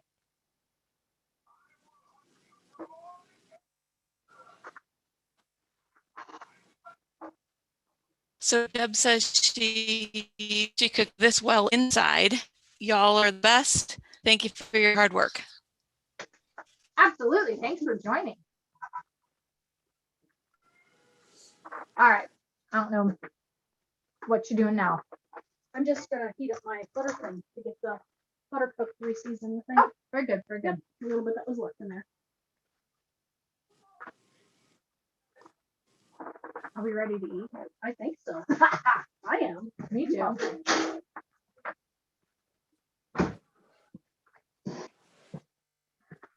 the plates. Get it on top of the fridge.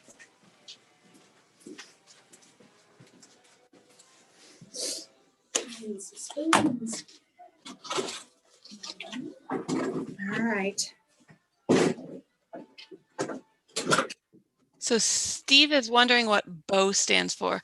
So Steve, it's Becoming an Outdoor Woman. It's a program here in the state of Iowa that we host. Really just trying to get folks outdoors cooking, out on the range, hunting, you name the outdoor activity. We try and provide opportunities to explore, learn, and grow within that activity. So we have a 3-day weekend that is coming up April 30th through May 2nd, traditionally geared towards women.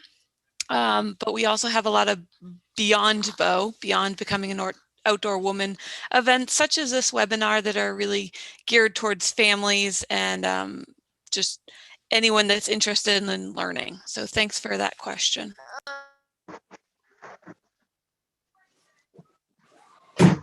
Okay, so I don't know if you're in or out.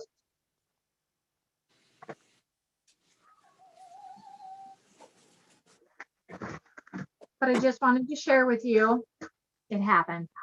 It's like it just happens for me. Yeah, because none of the other ones are. Right? And so I grabbed her because she just looked so good and perfection.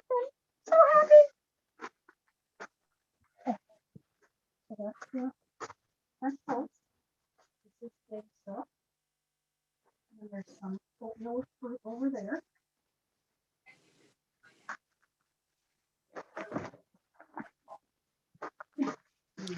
So as we're wrapping up here, we are enjoying watching the ladies eat and enjoy all of their food that they work so hard on.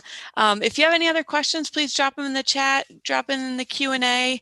I will be sending out an email next week. We'll have links to the videos. We'll have the full recipes, all that information. Happy to help as we can. And yeah, let us know if you have any other questions. If you have pictures of what you've cooked, we'd love to see it. Join us on our Facebook page. That's Iowa BOW Facebook group. I've dropped that link in. I'll do it again.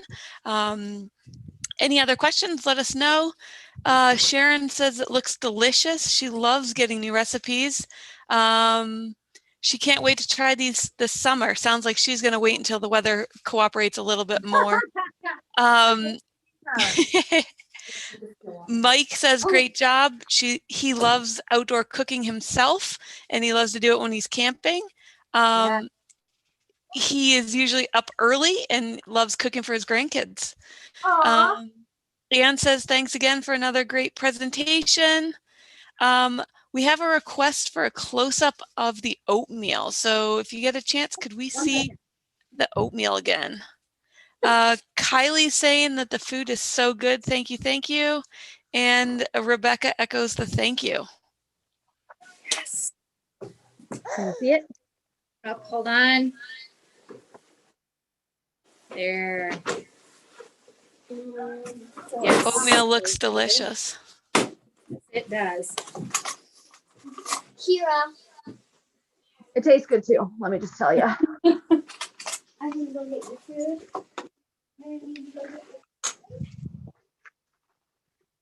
All right, I'm going to go inside on cameras, and could we see your plates? We'd love to see what the Wait, the, do you want both of mine? yes, we want to see everything, please. Oh, look at it. So Yum. So we got some biscuits and gravy there on the right. We have good. the egg bake. Yep. Yum.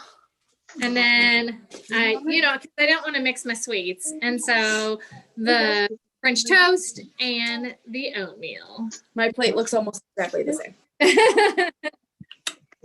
No, it's got pumpkin egg on it. Good. So Rhonda says everything looks delicious. Thanks for sharing and demonstrating for us and motivating us. I think that's a great thing, especially with it as I look outside, it's snowing. I think we appreciate the motivation more than anything. So we got about 10 more minutes here on our webinar.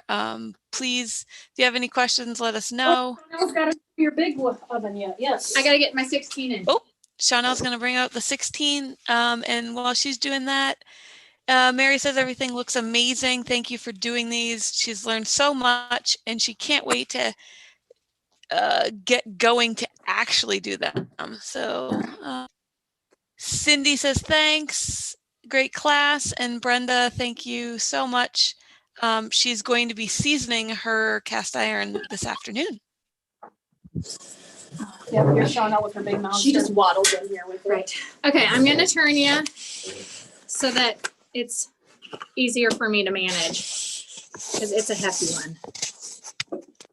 Good. Okay, so here is the lid to the 16. So you guys can kind of see how rusty she got because I flipped it upside down to put it away and there must have been just enough moisture in there. So will it clean up super easy? Absolutely. It's not ruined, it's not hurt, it's nothing. It'll just need some loving come springtime. But this is like for mass cooking. This is the Or big pizza. dog. The stew Pizza. pot. Yeah. Anything that's like requires flat, I can do. So you can kind of see how big. Okay. It probably weighs about 35, 40 pounds. And then when you add food to it, you know, it gets much heavier. It's got a nice depth to it. And like I said, it just is really great for doing things like pizzas and brownies. My 2 stones that I do my beer bread in both fit in here. And when I do that, I usually put a couple of flat rocks underneath of it so that the air can flow around the whole stone. So this is my fun. Somebody gave it to me and it was in bad shape. That's why they gave it to you. Yep. They And didn't know so how to live it. I cleaned it up and gave it the love it deserved. And now she's mine.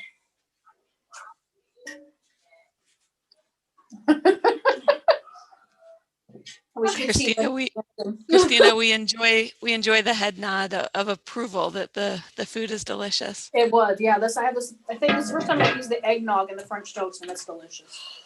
I was a little nervous that I would be able to taste it, but I can't.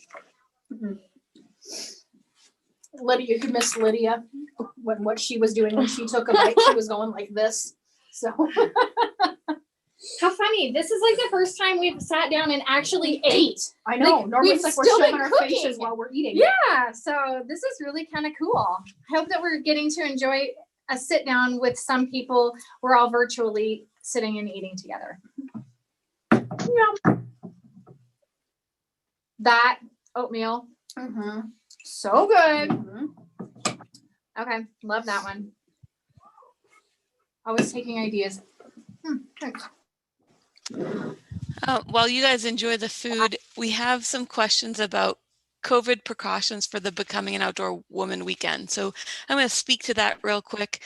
Absolutely, we certainly have our attendees and our instructors' health and safety at the forefront of everything. That is why we ended up having to postpone last year. So great question. We will require masks while we are indoors, and social distancing is not possible. When we can, we will be socially distancing. We have limited the attendance numbers a little bit due to overnight sleeping arrangements so that we can allow for proper spacing and all that good stuff. Additionally, we are going to be offering the ability to camp in tents, and we're working on small campers. So I'm getting more information as we speak on that. So yes, so COVID precautions are certainly first and foremost, we want to keep everyone safe and enjoyable while they are outdoors and participating in the activities. So thanks for that question. And if you have any specific questions, feel free to drop me an email. My email is rachel.alice@dnr.iowa.gov. I've been emailing you all. I will drop it here in the chat. So reach out and be happy to talk specifics about anything.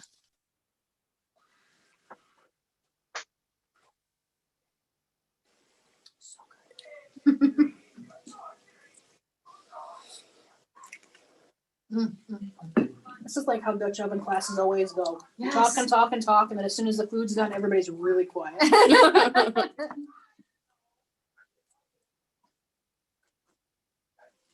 She takes a lot for us. You know, it's good if the three of us are quiet. Yeah. I was going to say, this is probably the longest I've ever experienced quiet around you three. So this is wonderful. I'm just enjoying my coffee behind the screen here. So Phil is saying that his French toast came out great. Thanks for showing us the way. You're absolutely welcome, Yay. Phil. On behalf of everyone that's currently eating, I will speak while they have their mouths full. Chanel's blowing you kisses. Appreciate you. And Rebecca says, Bo sounds like a fun adventure for a mom, daughter, granddaughter weekend. You got it, Rebecca. We have so many folks doing that very thing. We try and have activities for all levels and all interests. So yeah, look forward to having you there. Again, registration will open on Monday. So thanks for that. One last plug to post photos to our Bo Facebook group. It's Iowa Bo. It's facebook.com/groups/Bo Iowa. We look forward to seeing those. Phil says it's easy to type with its mouth full. Maybe not as easy for you guys to respond. So we're going to hang on for about 2 more minutes here and then we'll wrap up. So drop any other questions you may have in, or we will kind of continue watching Chanel and Christina eat here on camera. Well, I'm just jealous to get off mildly. Well played, Lydia. Well played. I think my husband is in the ditch. Oh.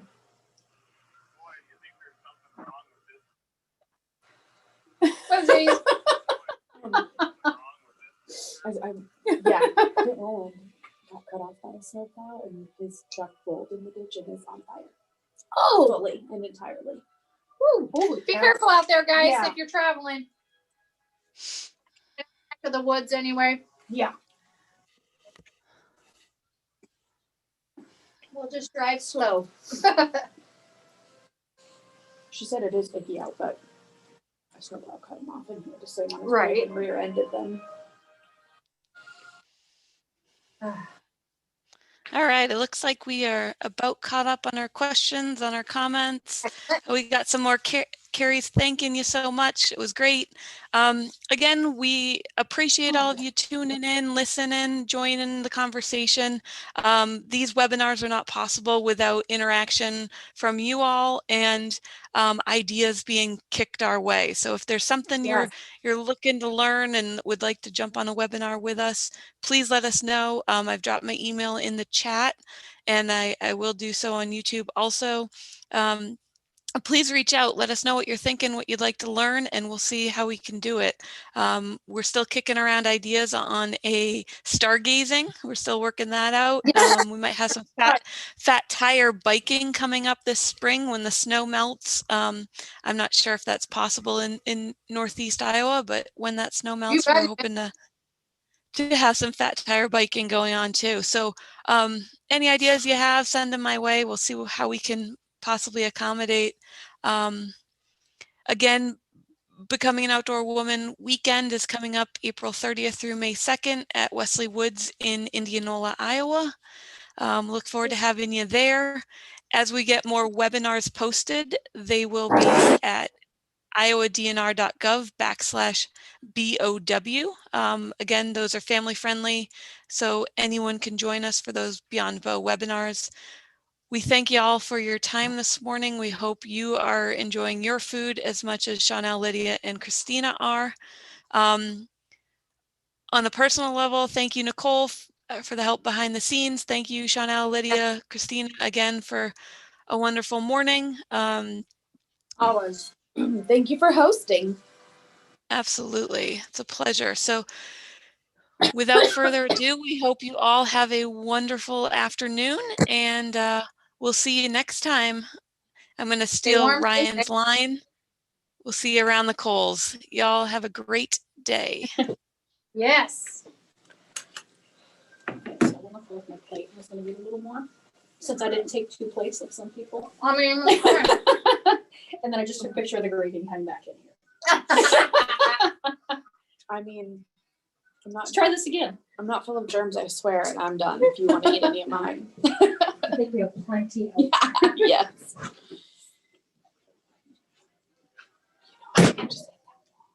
mm-hmm.